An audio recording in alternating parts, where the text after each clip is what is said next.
快跟踪！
水来，让我洗洗伤口啊！你怎么能在这儿现身呢？你就不怕暴露了你的身份？哎呀，别那么多废话了，快去打水。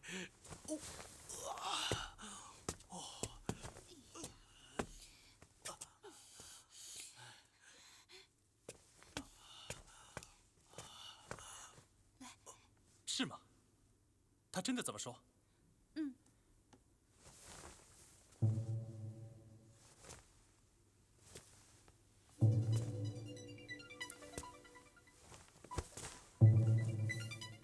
身份被揭穿，难道说何太极另有身份？问题在哪儿呢？问题在哪儿？诡异在哪儿？你不要去吵他，他平时想问题的时候就这个样子的。哦。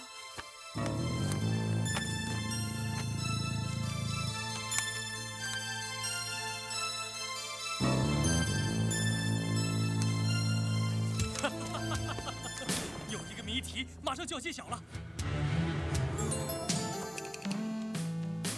你也太夸张了吧！哎，豹大哥，你要让我做什么事情啊？你去跟踪何太极，他肯定要离开京城，你要跟紧他，别让他跑掉。是。哎呀，你们在说什么？我好像还在云里雾中，什么都不知道。那何太极怎么会是凶手呢？他那只右手不是有残缺吗？没有听说刺杀王爷的那个人是缺了右手的呀。你放心，你的疑团马上就有答案了。现在最重要的是调查那个收留何太极的女子。我？快去啊！哦，哎，快走！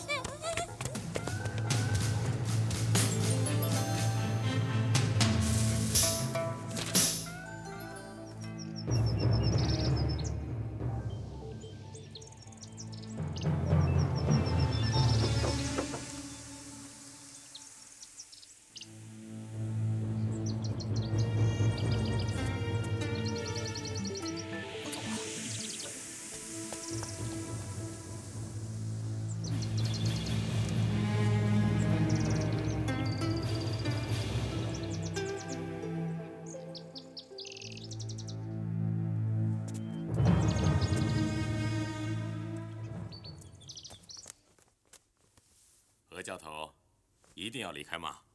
小人一直多得王爷的照顾，本应感恩图报，无奈家母病重垂危，小人不敢差池，所以请王爷您……好了好了，你真是一个孝义之人。华父在，往账房里支500两银子给何教头。哎呀，王爷，小人不敢多得王爷的恩惠了。好了好了，何教头不必推辞。那小人就多谢王爷了。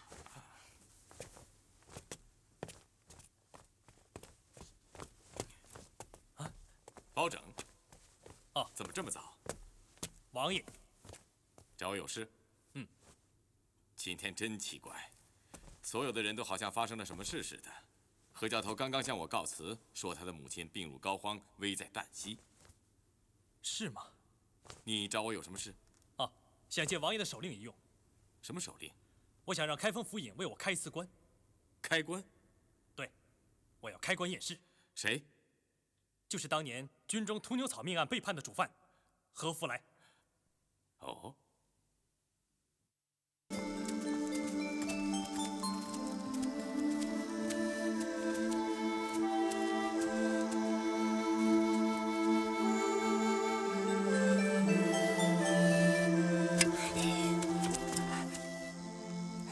去吧。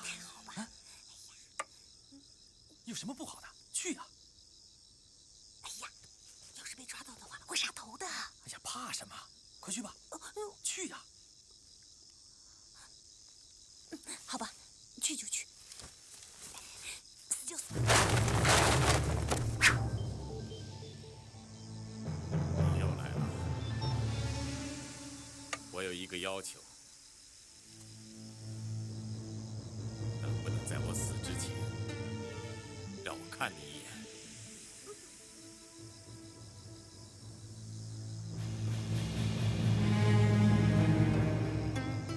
好吧，那你就动手吧。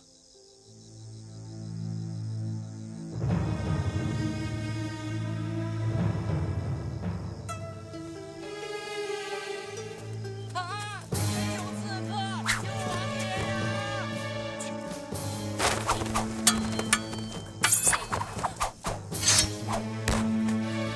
王爷，终于抓到刺客了。王爷，你没有事儿吧？来人呐！闭嘴！放了他。什么？放了他？对，什么？放了他。王爷！不要吵！王爷，他是来对付你的。我们好不容易抓到他，你却要放了他，似乎有点不合逻辑吧？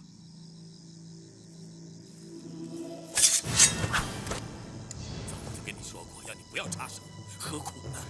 王爷，你到底有什么隐衷？不妨说出来。你和他是什么关系？为什么处处维护他？你放了他，不许放！不放了他，我就杀了你。王爷！王爷，你不会枉杀一个无辜的人吧？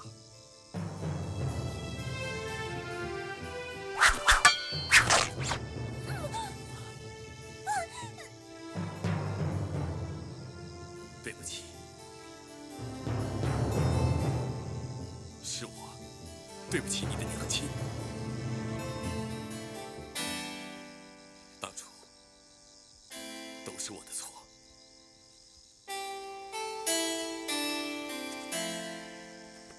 如果杀了我，能消你娘的心头之恨，来吧。莲王，你一定是弄错了，我不是那个小蜻蜓啊，我是……对，王爷，你误会了，他不是小蜻蜓，他是猫。我当然知道他不是那个小蜻蜓，他娘姓李，单名一个如字。你是李如的亲生女儿。你怎么会知道啊？你跟你娘长得一模一样，我怎么会看不出来呢？你认识我娘？怎么？难道你娘都没有告诉过你什么原因？只是让你来杀我而已，其他的都没有说过吗？我娘应该告诉我什么？你娘应该告诉你杀我的原因。什么原因？你娘都没有向你提起过我。没有啊。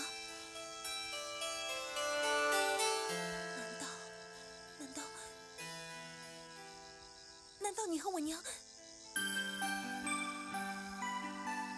这件事要说，得从19年前说起。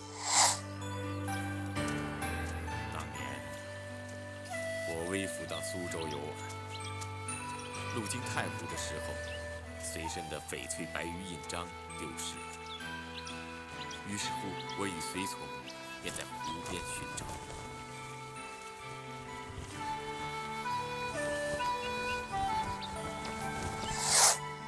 那惊鸿一瞥，深深地印在了我的心里。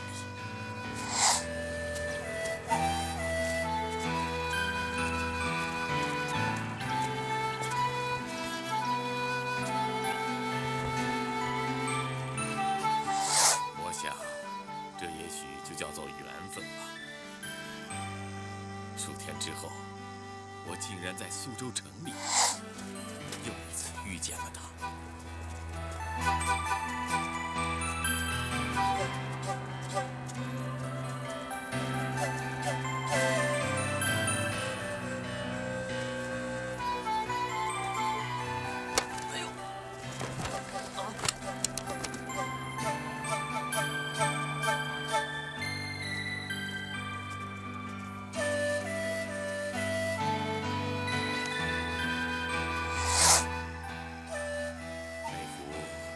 天官赐福图一掉下来，我就看见了你娘丽茹。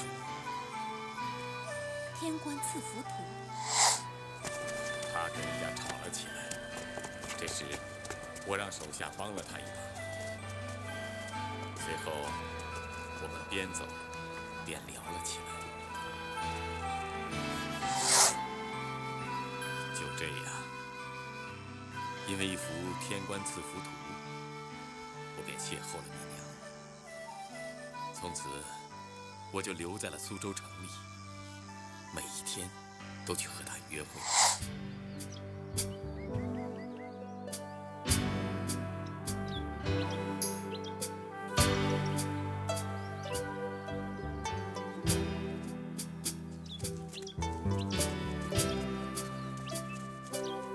那段日子，我跟小茹在一起，那是我一生当中最快乐的时光。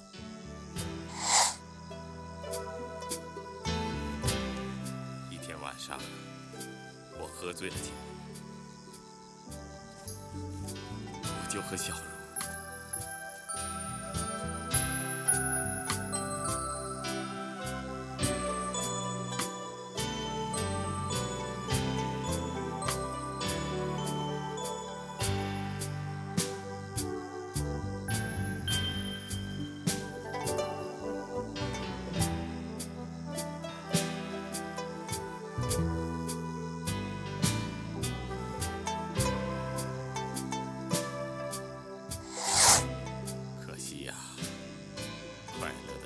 它总会过去，随之而来的就是痛苦。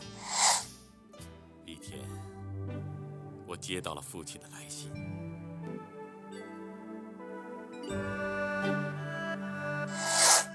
他催逼我回京。原来，他已经选好了一个女子作为他的儿媳妇，他逼我回家成婚。那封信无意中被李如看到，她非常伤心。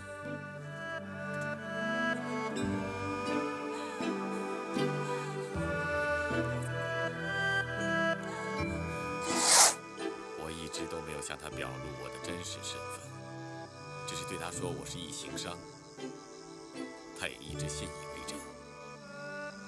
也许我如果说出来事实的真相，就能够避免日后的悲剧的发生，也说不定。就在我要动身回家的那天早上，我要离开的时候，发生了一件事情，我至今都难以相信的事。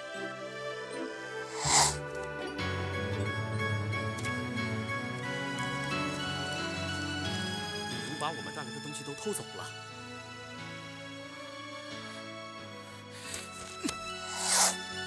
不会的，你的意思是说，我娘把你的东西全偷光了？那字条上面写的是：我一直与你在一起，是在打那些钱财的主意。想不到你那么早就要回京了，迫于无奈，只有提前下手。放了我吧，你这笨蛋！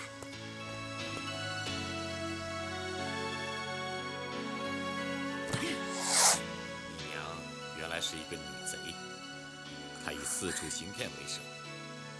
她遇上了我，便看上了我带来的钱财，所以她才故意的接近我。当她听说我要立即回京的时候，她再也没有机会，就在一夜之间把我的钱财偷得精光。不会的，我娘绝不会是个贼。王爷，接下来是不是有别的事情发生了？盛怒之下，我表露身份，命令苏州城内所有大小官员，无论如何都要逮捕他。须知我是何等身份，一声令下，一众官员哪敢不从？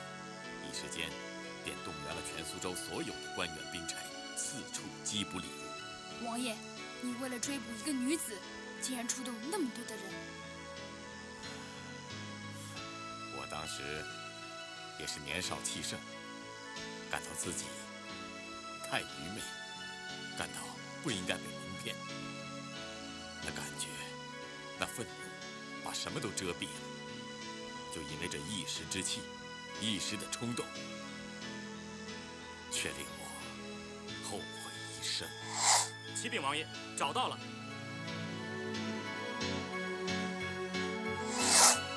是他自知走投无路，自己投书通知衙差的。很多差役赶往真宫，可却发现他站在了湖边。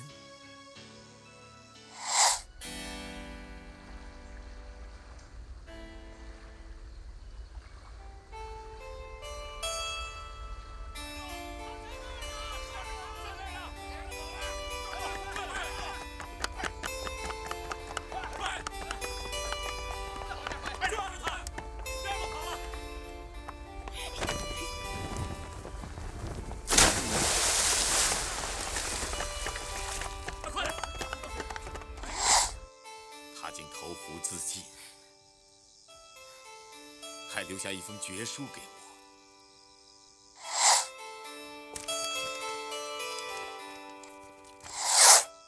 我只是想一心捉拿他，想问个明白，也想好好教训他一顿。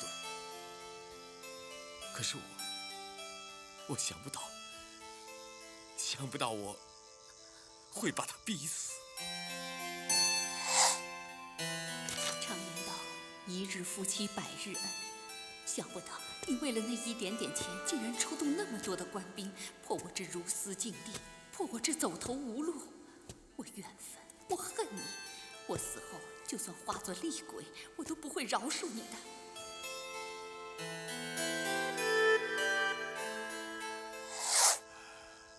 虽然怨他，可是我怎么也没有想到我会把他逼死。这件事情发生之后，我就在想，我自己的心胸是多么的狭窄。我表面上怪他，其实我更愤慨的是我无知的被他欺骗，所以我要找到他，我要证明自己并不愚蠢。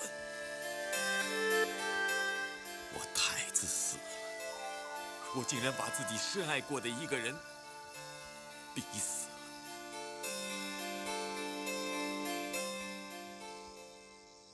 难怪那天刺客在行刺之前，你会说将我连王，一生光明磊落，但终究也非完人。问世间又有多少英雄豪杰能够做到一生无愧呢？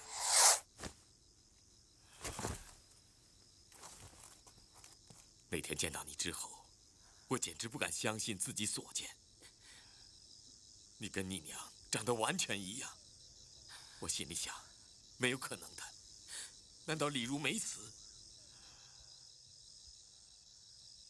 于是我便心里推测，她不但没死，而且一直对我怀恨在心。待你成年之后，便遣你回来找我报仇。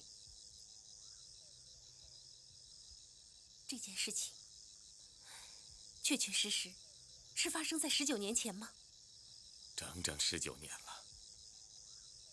每年你娘死忌的那天，我都会栽种兰花。我的兰花园每年都会选一株最美艳的兰花，移到王府的后花园里。到今年，我的后花园里整整有19株兰花。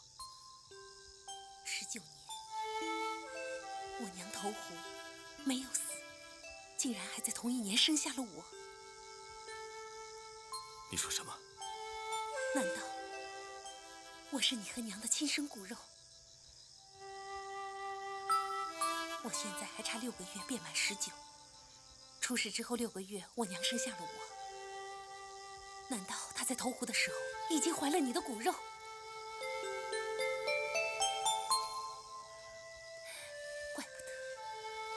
怪不得我的名字叫天官，原来竟是因为那幅天官赐福图。你叫天官？我常常问我娘，为什么把我叫做天官？她常笑笑说，因为天官会赐福给我。那你娘现在呢？在我7岁那年，我娘就患病死了。在她死之前，她一直流着眼泪，握着我的手说，她真的很想再回京城一次。原来，她一直对你念念不忘。原来她没有死，那她为什么不来找我呢？如果我没猜错的话，小蜻蜓，你娘在临死之前，是不是把一样她一直随身带的东西交给了你？哦，对了，你怎么会知道呢？是不是一块翡翠的印章？我也不知道，我只是把它当做娘的传家之宝。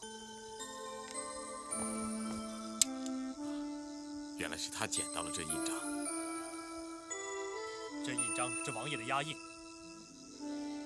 他早就知道你不是商人，是王亲。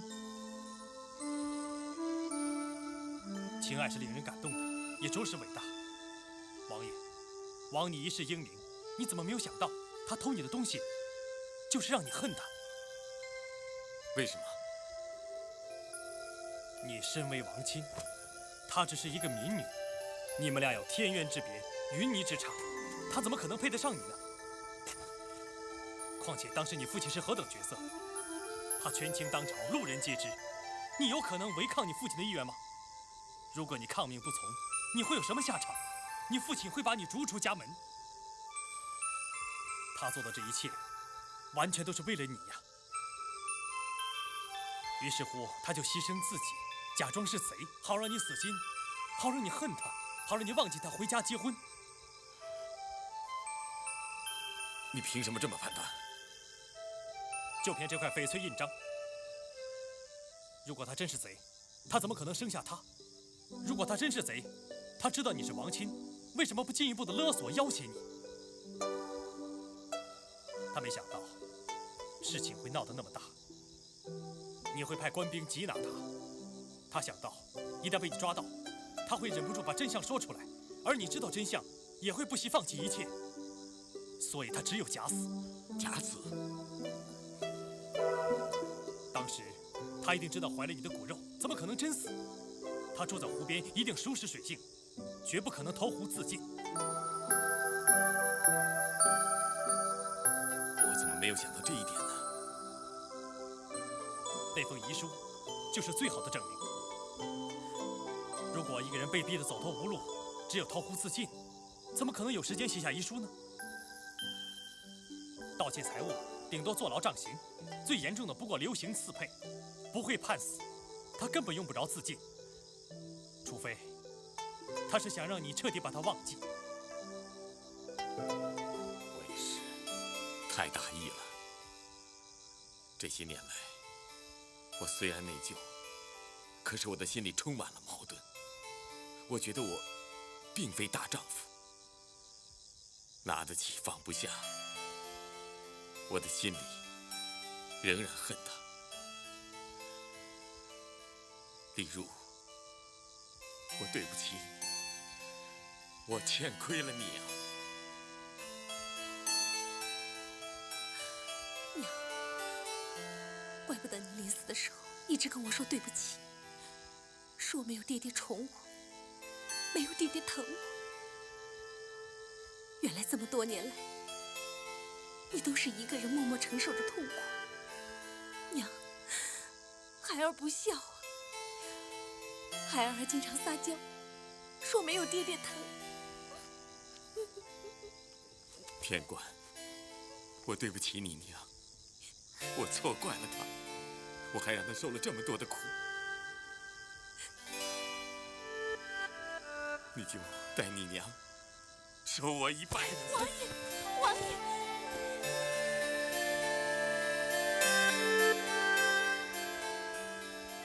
求求你，不然我会含恨终生的。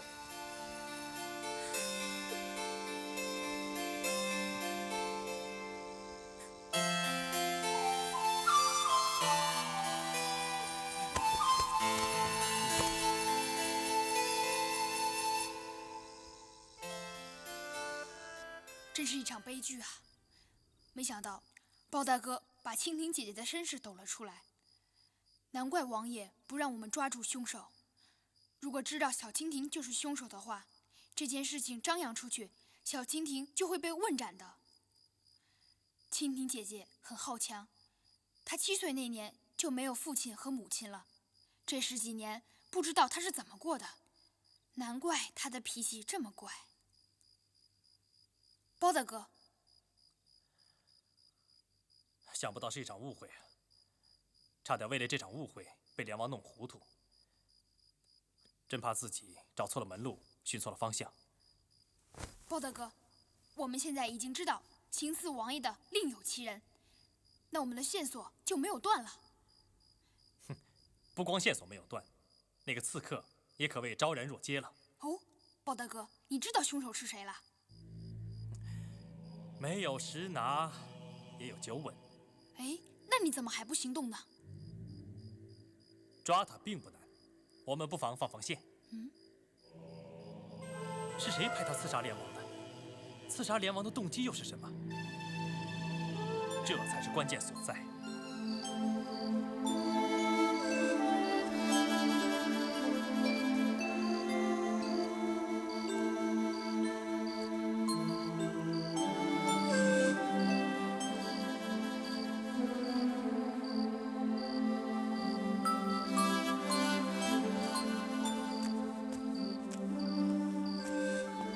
花公公，花公公，是何教头？王爷他没事吧？没事儿，没事儿。哎，花公公，自从王爷回来以后，心事重重的，一直把自己关在屋里。平时这时候，他是吩咐你给他拿汤用的。王爷可能有点不舒服。今夜他去哪儿了？好像是蝴蝶岭那片竹林啊。发生了什么事啊？这我就不太清楚了。一定有什么问题，要不然王爷不会这个样子。嘿嘿，这又不是公鸡下蛋鱼长毛，没什么好奇怪的。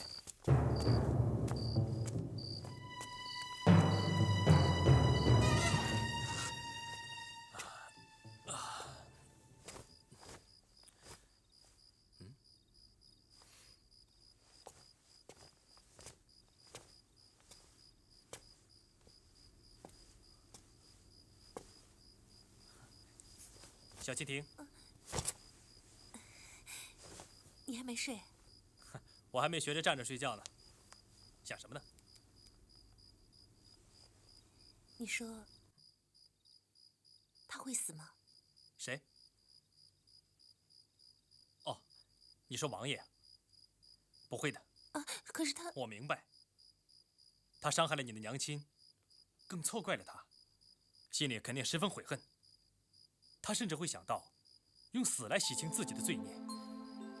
但是现在有2个原因让他还不能死：一，朝廷需要他，皇上需要他，他应该知道什么叫社稷为重；二，也是更重要的，他不会抛弃你不顾的。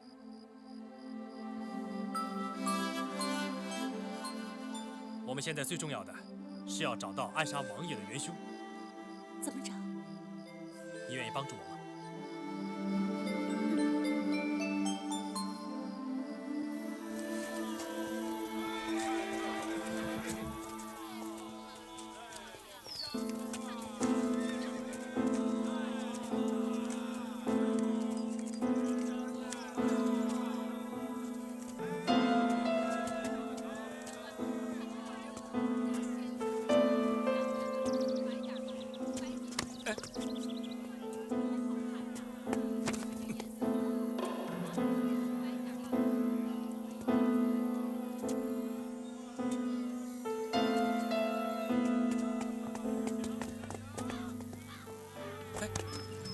你们干什么？啊！哎，你们干什么？干什么？放开我！你们干什么？要把我抬到哪儿去啊？放开我！听到没有？放开我！你们干什么？你们干什么？放开我！听到没有？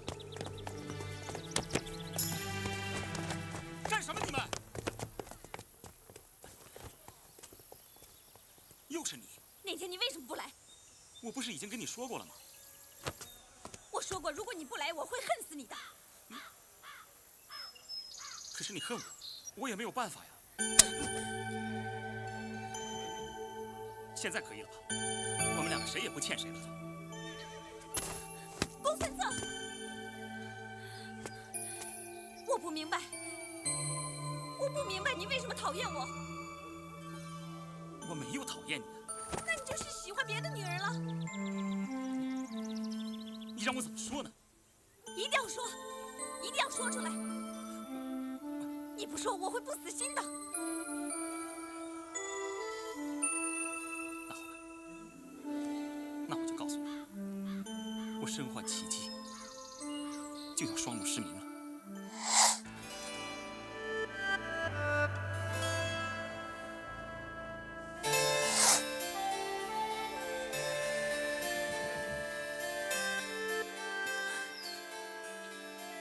我马上就要成为一个废人了。这个答案你总该满意了吧？你没事吧？没事，没事。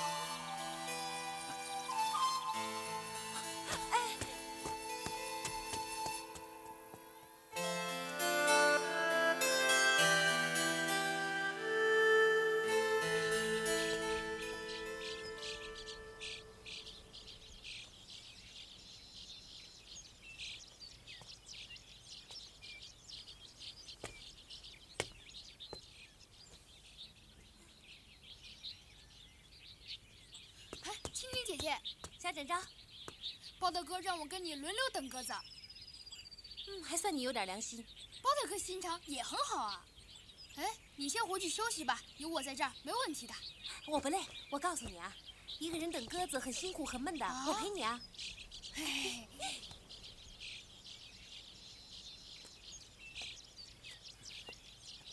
哎，公孙大哥，哎，你们干什么呢？我说出来，你肯定会说我傻的。我们在等鸽子飞过。那你是够傻的了。你看，我都说过了。等鸽子。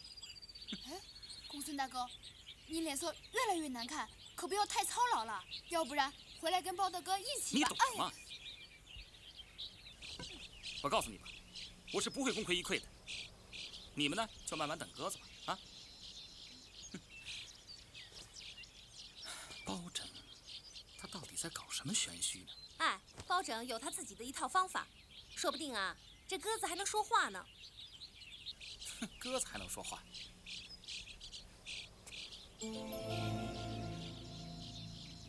我怎么一直就没想到呢？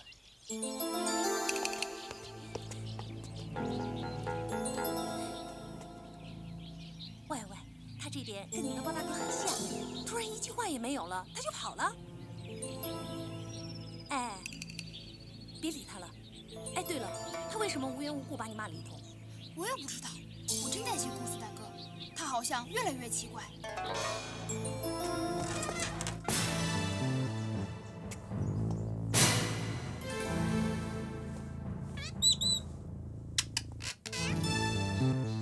老爷的书法很好，很好。老爷的书法很好，很好。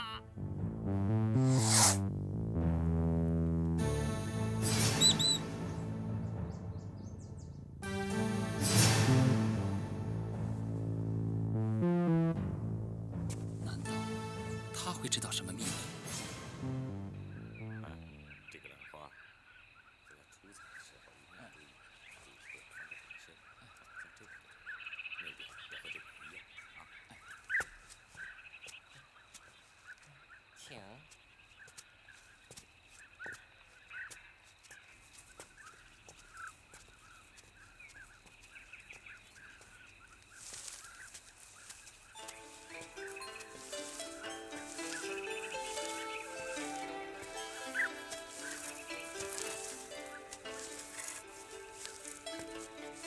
包拯，王爷，包拯，真是不好意思，打扰你了吧？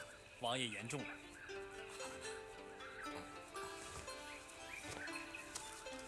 包拯，我甚少有求于人，可是我和小蜻蜓之间的事，还请代为保密。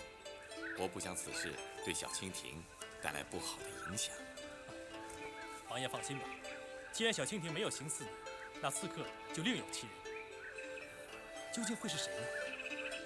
是啊，这2天我也在想，我甚少与人结怨，又无任何利益冲突，所以我也想不通。王爷，可能是王府中人。啊，何出此言？刑诉被下毒，王爷在狩猎时险中冷箭，刺客在林中行事。这3次刺杀都有一个共通点，就是熟悉王爷您的一举一动。不过我倒是喜欢结交一些江湖上的朋友，就是王府里的人，也是来自4面8方。那这么说，王爷也没有一点头绪。我向来是用人不疑。保证啊，皇上常夸奖你的心思，清如水，明如镜。哎，这次你也让本王见识见识你的本领。我也有糊涂的时候，而且是大部分时间呢。我听花父说，你破解了他们的密码。是的，王爷，这点就让我更坚信，刺客是王府的人，否则他们不会用密码出讯。保长，皇上叫你来是让你去查贪污案，你就不用把心思放在本王身上了。王爷，陈野参被杀，继而有人想杀你，难道你真的认为这2者没有联系吗？陈野参也并非死于10年前屠牛草之毒，这也可能是杀人灭口，这与贪污案可能也有联系。我认为这3件案子就是一件同出一辙。那可是我对贪污案一无所知，他们没有杀我的动机呀。这一点也在困扰着我。会不会是他们故布疑阵来误导你？或许吧。哎，王爷，这个账本是我从陈野参房里拿的，里面所记的账令人大惑不解。你看一下。果然奇怪。哎，那这个会不会跟你发现的那个密码？我也这么想。我用同样的方法去破解，可是……看来这个账本必有玄机呀。不过陈野参素来谨言慎行，不苟言笑，不像是这么无聊的人呢。又是数字密码，这也是我怀疑这几个案子是同一帮人所为的原因。那会不会这译码的方法是一样，而破译的方法是依照另外一篇文章呢？可是世界上的文章多如汗牛充栋。不过我坚信，这世界上没有破不了的案子。看来啊，你和小蜻蜓是一样的固执啊。可是君子择善而固执，所以有的时候固执亦是一件好事。我本来打算接小蜻蜓过来的，可是他拒绝了，也难怪他。我是想还一个名分给他，将那件事公布天下。王爷，这……可是现在元昊在延边屯兵，大有作乱之势，朝中又无人敢谏劝皇上。为了社稷，只有暂时先把小蜻蜓的事放下，待朝廷出兵剿贼之后，我必将此事禀明，还小蜻蜓一个名正言顺。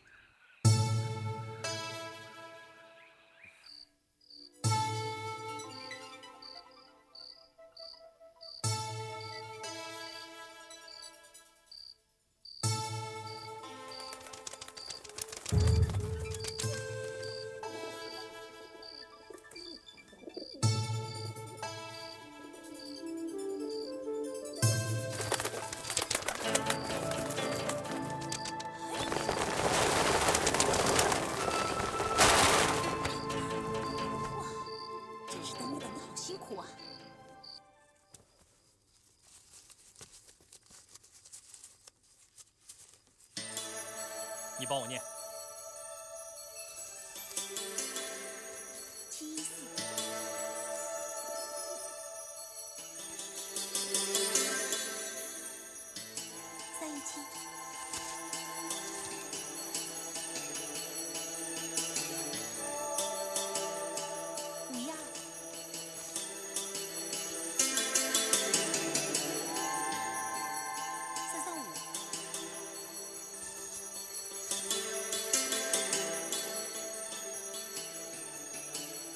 36。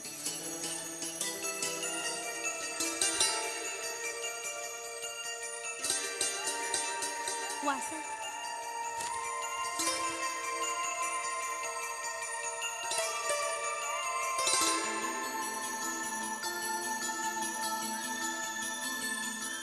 初2丑时，蝴蝶岭清水河。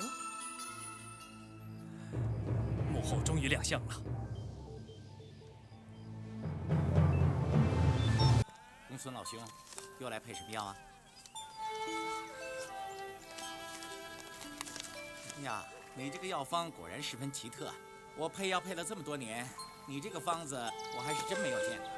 但是有几样药呢，你每次都要用上，都是些明目清肝之药。看来这个药方呢，必然与眼疾有关呢。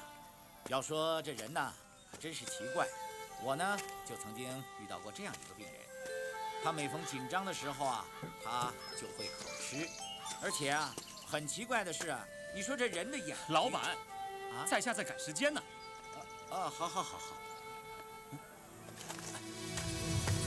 老板，你刚才说什么？什么说什么？你说曾经遇到过一个病人。啊，是啊，他的眼睛。哦，不是眼睛，是什么口吃？是啊，他一紧张就口吃啊。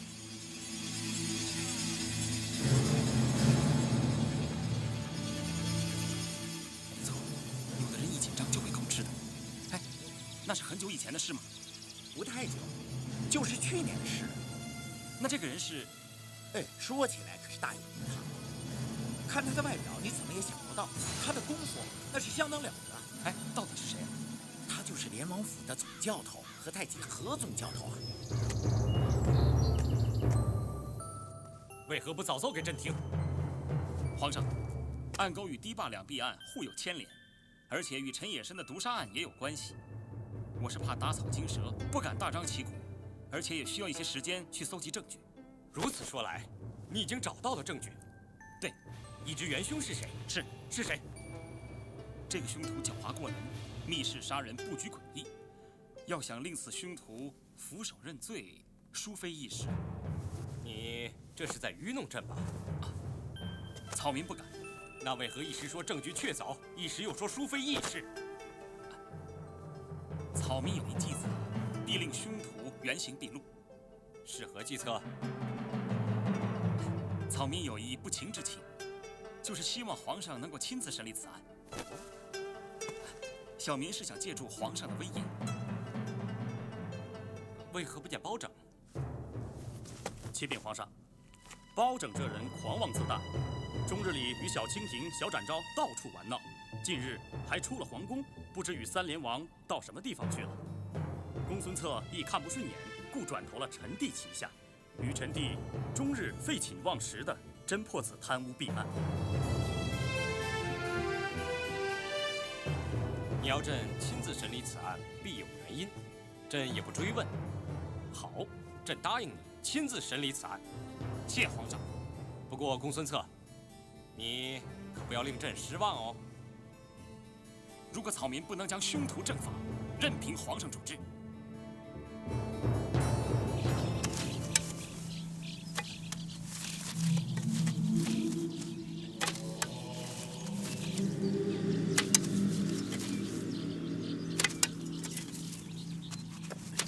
王爷，这何福来已经死去超过10年了，怕已成白骨，这还有什么可考究的地方吗？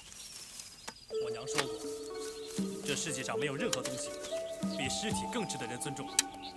这是一个人活在世上的唯一证据。哎，什么东西？没什么东西，我这刚在集上买的。你看，就这点东西。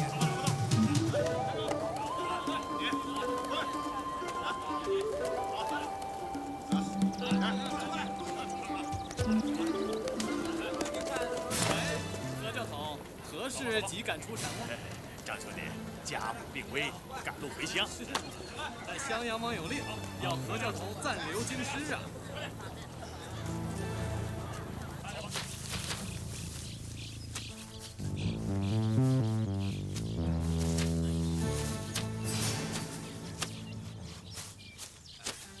大人，要开棺吗？开棺。是王爷。开棺。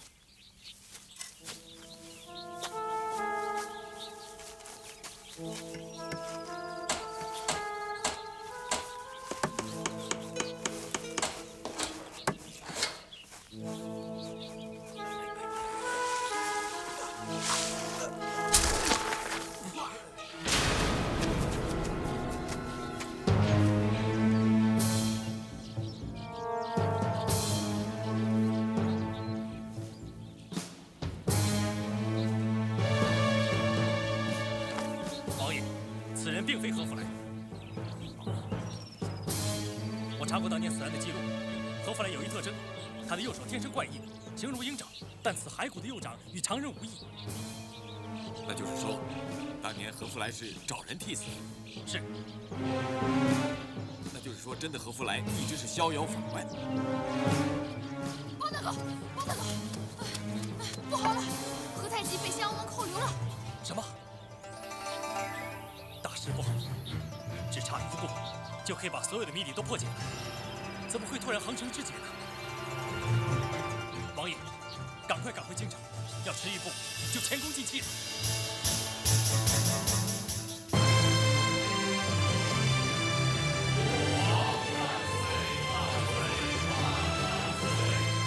众卿免礼平身。谢万岁。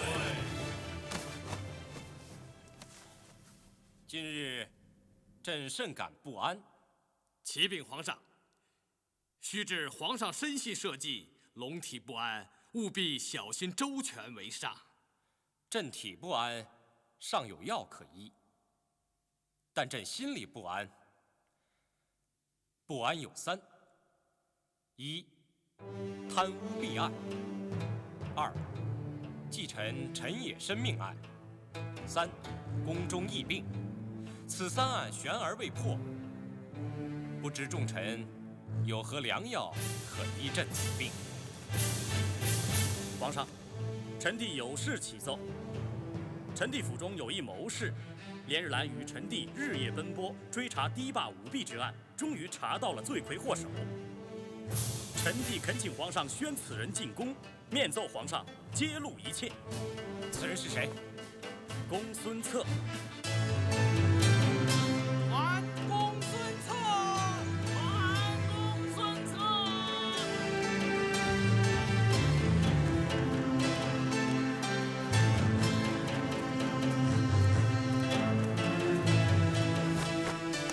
草民公孙策恭请圣安，免礼平身。谢皇上。公孙策，在。据襄阳王所言，为你已查出弊案元凶，何有此事？也是，也不是。此话怎讲？虽然谁是元凶，我有十足的把握，但是我办事素来谨慎，没有确实的证据之前，我不敢妄下断语。你尚无确实证据，证据仍然在元凶自己身上。不过，我要让元凶在众目睽睽之下，自己将证据交出来。大胆公孙策，竟敢在金銮殿大放厥词，岂有凶手自己交出证据之理呀？我自有办法，望皇上容我在殿内将此奇案一一抽丝剥茧，自然会水落石出。公孙策，以下犯上，你应知有何后果？草民为求破案，愿以头颅押上。不过，草民还有一个小小的请求，就是在我破案的时候，准许我在殿内随意走动。另外，不准众官横加扰乱。既然你有信心，朕准奏。众卿听命，公孙策破案之前，若有扰乱，朕必严惩。谢皇上。公孙策，在。还有什么要求？草民欲传2人上殿。谁？就是死者陈野参的老仆张炳，还有3连王府上的教头何太急。准奏。传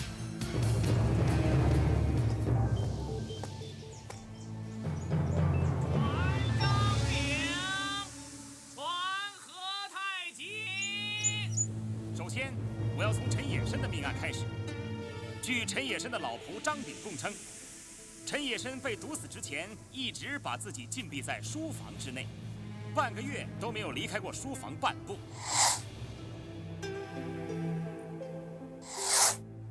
直到一日，却暴毙于书房之内。经过太医验尸，查出了陈野生是中了屠牛草毒而死。这种屠牛草在10年前被误作为金银草运到军中，结果令5名士兵枉死。当时陈野生也在营中服役。据记载，这种屠牛草的毒性可以在人体潜伏10年之久，所以有人就会猜测，是不是10年前陈野生就中了此毒，10年之后暴毙而亡呢？表面看来，这种推测是有道理的，因为他一直把自己关在房间之内，从来没有与人接触过。平时的饮食习惯也十分谨慎，所有的食物都经过银针测试以后才敢食用。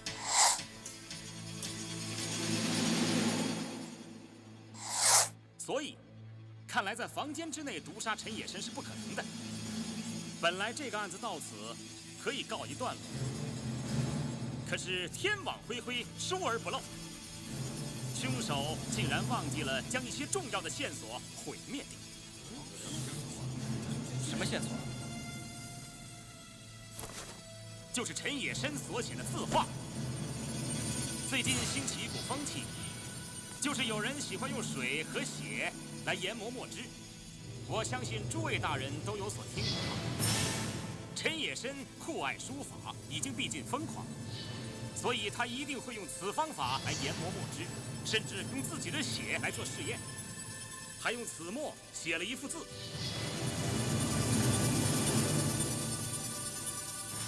张炳，可有此事啊？有。皇上，请传政务。传。传政务。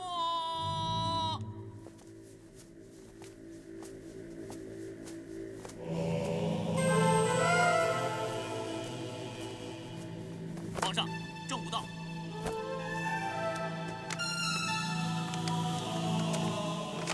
张炳，是否是这幅字画？正是。这是死者生前留下的有力证据。既然墨里还有血液，如果血液里含有毒素，就能证明死者在10年前有屠牛草毒在他的身体里潜伏着。反过来，这种潜伏之说就不可相信，也就证明了在1个月之前他并没有中屠牛草毒。我们已经证实了，这墨里没有毒素，也就意味着陈野生并非死于意外，而是被人谋杀。那么，死者是怎么被人下毒的呢？死者死之前一直把自己禁闭在房间之内，这样的话，这不成了一件密室毒杀案了吗？我刚才也说过，在房间内是不可能被毒杀的，这我又不是自相矛盾了吗？可是，大家注意我刚才所说的，在房内是不可能的。如果死者根本不在房间里呢？如果有人在其他人没有察觉的情况下，引诱死者外出，然后将其抓获，那又如何呢？这不可能的，老爷侄子死前还在房内啊。在房内的根本不是你家老爷陈野生。凶手将死者诱捕之后，就把他安置在其他的地方，然后他假冒死者，将自己反锁在房内。就这样，他可以故布疑云，以为没有人在发生命案之前会怀疑房内还有其他人，令人产生错觉，以为死者一直都在房中。公孙策，你凭什么这样说？3点：一，陈野生房内的墨砚。陈野生平时习惯于用右手写字，所以他的墨砚一定应该放在右面。可是案发之后，他的墨砚却被移到了左边。这就证明，除了死者之外，房内还有其他的人。而这个人写字的习惯是用左手。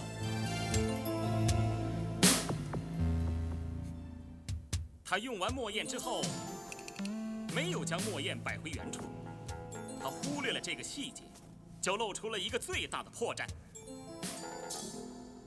还有，我在房内还发现了一些泥土。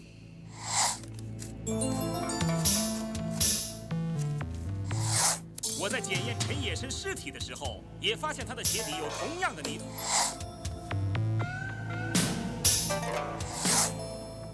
陈野生生前有洁癖，很讨厌肮脏。每一次把自己禁闭在房间的时候，都会吩咐仆役把每一个角落打扫干净，而且还要换上一双干净的新鞋。既然如此，泥土是从何而来的呢？鞋底那些泥土又是从何而来的呢？这些都可以证明死者曾经外出过。他为何外出呢？他又去了哪里呢？原来是凶手将死者引诱到三联王的兰花园去了。我为什么这么清楚呢？全凭那些泥土。凶手他万万没有想到，三联王所用的泥土正是非常特别的三色泥。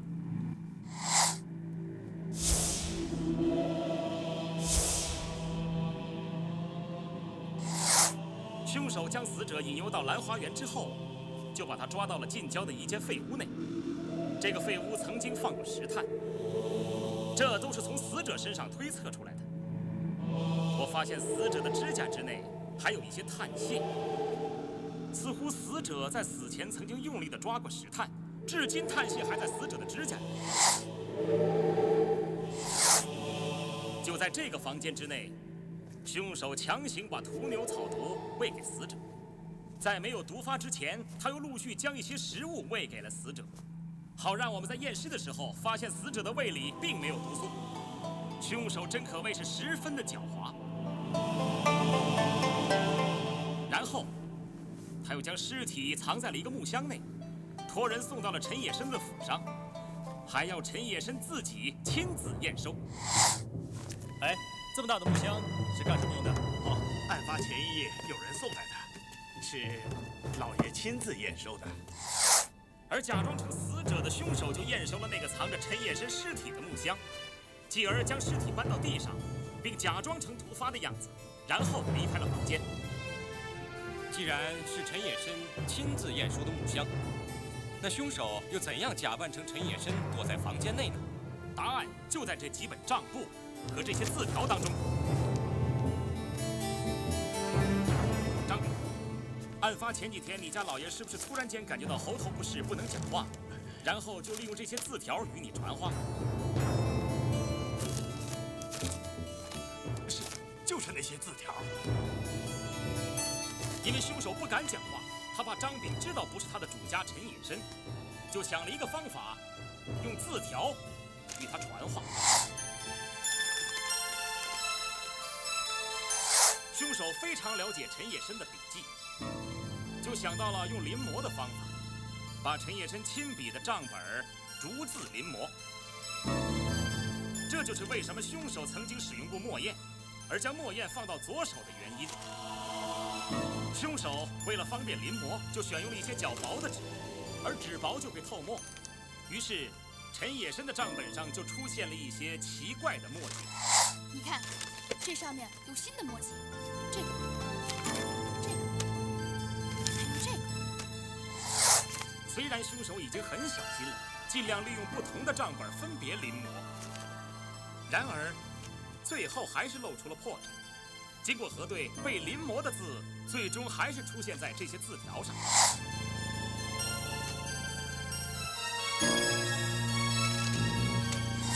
到此，所有藏在现场和死者身上的疑点全部被破解，并且全部合情合理。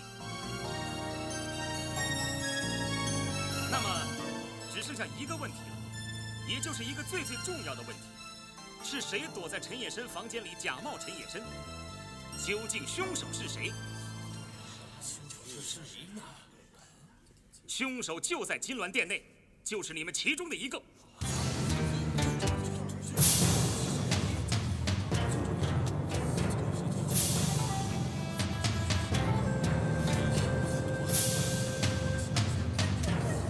只要查出是谁引诱死者离开房间，来到了兰花园，就能证明他就是凶手。凶手万万没有想到，我在无意当中发现了一封信，写这封信的人就是毒杀陈野参的凶手。那凶手是谁呢？凶手就是他，何太急。你造谣！这封信不是我写的！你还想抵赖？你只有左手，加上这封信，证据确凿。你造谣！你污蔑！他死的时候，我不在京城。你根本就没有离开过京城，你还不俯首认罪？你为什么要杀害陈野参？他对你有不利的地方，所以你要毒杀他。你胆子可真大，你可真够狡猾的了。你竟敢故布疑阵，蒙骗皇上！你住口！你不要再说了你！皇上，草民请皇上赎罪。这封信确实是我伪造的，信封里没有信件。我刚才曾经说过，要元凶交出证据来证明他自己就是凶手。现在凶手已经把自己的证据说出来了，朕还是不明白。不难明白。皇上只要把一个最重要的证人传召过来，一切就会明白的。谁？陈野参书房里的那只八哥鸟。